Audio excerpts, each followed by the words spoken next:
Elle capte l'énergie du soleil.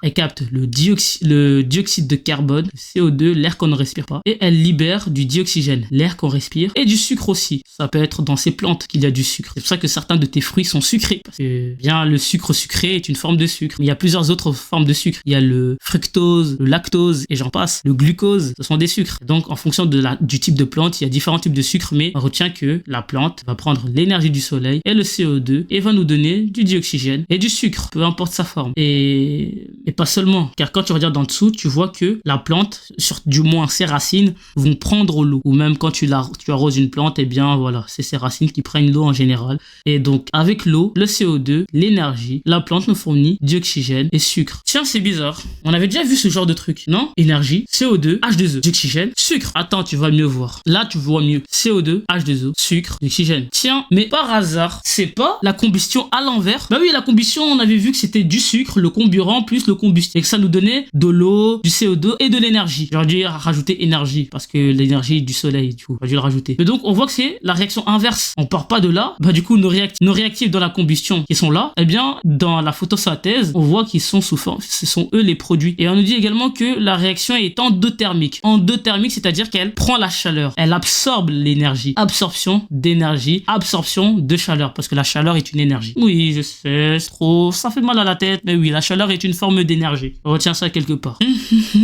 Et donc endothermique, c'est quoi? C'est qu'il absorbe l'énergie. Alors que exothermique, c'était quoi? Il libère l'énergie. Donc la photosynthèse, c'est l'inverse de la respiration cellulaire. C'est l'inverse de la combustion.